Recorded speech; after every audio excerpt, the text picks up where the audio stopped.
Joining me now here on set is Transportation Secretary Pete Buttigieg. It's great to see you, Mr. Secretary. Congratulations on your Ironman. That's quite a feat. So I just want to start with the path forward here, because I think we can all breathe a sigh of relief, but we're not far. 45 days, 47 days is not long until that we could face this again. And we just heard this morning from Matt Gaetz that he wants to challenge Speaker McCarthy's speakership, which could put at risk his willingness to work with Democrats.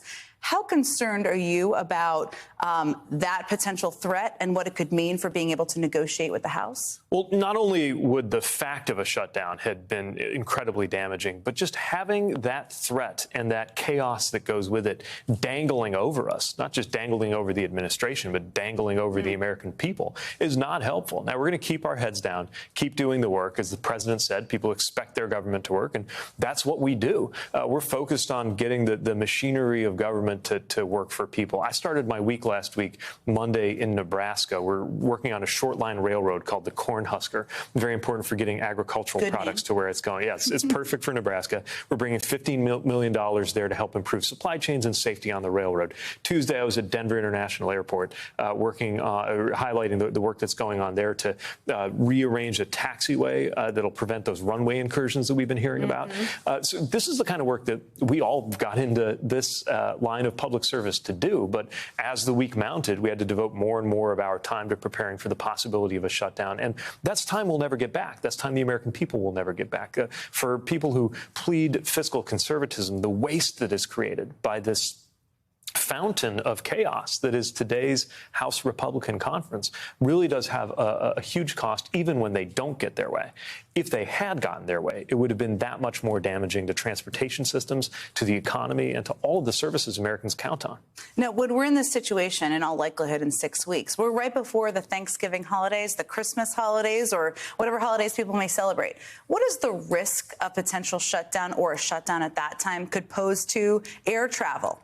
As you might imagine, I see this largely in terms of transportation. And this year, we've seen some of the heaviest air travel numbers ever recorded. Summer, TSA screened more passengers than any time in American history. So American travelers are back in the air, which means more than ever, we need that TSA support. We need that air traffic control support. And the idea that you're going to stop paying air traffic controllers, that you're going to shut down the Air Traffic Control Academy that is racing to get new staff on board, which is not a simple process, that you would do that right in time for the holidays is madness. There is no such thing as a good time for a shutdown. That's the worst. But it's a particularly bad time. And it even goes to some of the infrastructure projects. We're working on a project at Dallas, Love Field there, upgrading the instrument landing system. That work would halt. The whole goal has been to get that project done in time for the Thanksgiving holiday. This could stop it in its tracks. And nobody wants this. At least nobody out in the real world wants this. So we really need the House Republicans to, first of all, come to terms with each other. They seem to have trouble sorting out their differences internally,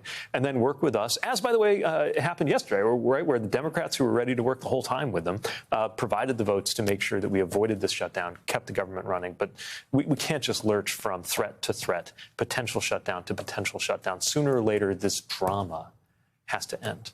It's very destabilizing for everyone. Since you're here, and you are a military veteran, I have to ask you about your reaction to former President Trump's recent comments implying that former chairman of the Joint Chiefs, General Mark Milley, should be executed. It's crazy every time I say that out loud.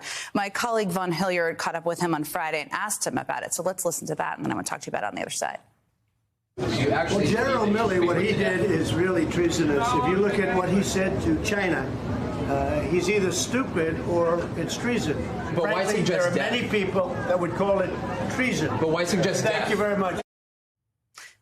It's alarming, not surprising, but given you've served and you're a longtime public servant, what is your reaction to that? The level of disrespect for the American military, not to mention for the general, is both shocking and not shocking. I mean, look, this is part of a lifelong pattern with the former president that I would argue was first displayed when he faked a disability in order to avoid having to go to Vietnam and allowed, I assume, some working class person to go in his place, and has continued ever since.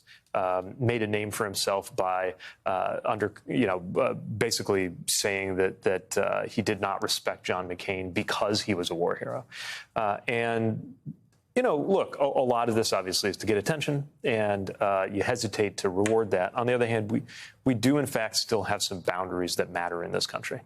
And one of them is that our regard for the military and our respect for the military is nonpartisan, it's non-political, and it's universal. And that is especially important because that's part of how the military does their job. I knew every time I put on that uniform, every time I went to work, every time I got into a vehicle, every time I went outside the wire, that I was with men and women who were serving and supporting each other and responsive to a chain of command that was not about politics, that did not break down because of our political differences. This undermines that. It threatens that.